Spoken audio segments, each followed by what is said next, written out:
আব্রাহামকে কোন ধর্মের শিক্ষা দিচ্ছেন অপু বিশ্বাস? 2008 সালে শাকিব খানের সঙ্গে বিবাহ বন্ধনে আবদ্ধ হন অপু বিশ্বাস। তখন নিজের নাম পরিবর্তন করে রাখেন অপু ইসলাম। বিয়ের পর থেকেই নাকি তিনি প্রতি রমজানে রোজা রাখেন, নামাজ পড়েন।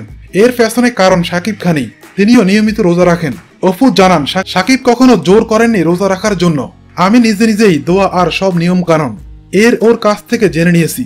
তবে তখন তো গোপনে রোজা রাখতাম। অনেক সময়ই শাকিব আর আমি একসঙ্গে ইফতারিও করেছি। শুটিংয়েও তখন কষ্ট হয়, এমন কোনো শট রাখতে দিত না শাকিব। বর্তমানে রোজা পালনের পাশাপাশি অপু তার একমাত্র সন্তান আব্রাহাম খান জয়কে দেখভাল করছেন।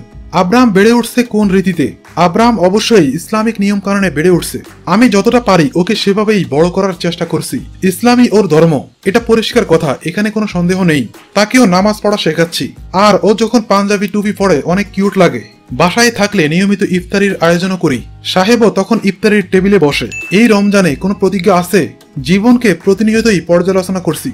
ভুলগুলো না করার চেষ্টা তো করব। আর আমি হয়তো কাউকে অর্থ সম্পত্তি দিয়ে অতটা সাহায্য করতে পারবো না। তবে কেউ যদি আমার কাছে সাহায্যের জন্য আসে, কখনো ফেরত দেই না। এবার সিদ্ধান্ত নিলাম, বিভিন্ন দাতব্য সংস্থা আছে যারা গরিব অসহায়দের সাহায্য সহযোগিতা করে।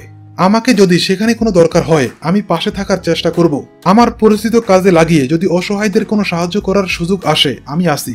আব্রাহাম বেড়ে উঠছে কোন রীতিতে? আব্রাহাম অবশ্যই ইসলামিক নিয়ম কানুনে বেড়ে উঠছে। আমি যতটা পারি ওকে সেভাবেই বড় করার চেষ্টা করছি। ইসলামই ওর ধর্ম, এটা পরিষ্কার কথা, এখানে কোনো সন্দেহ নেই। তাকেও নামাজ পড়া শেখাচ্ছি। আর ও যখন পাঞ্জাবি টুপি পরে অনেক কিউট লাগে।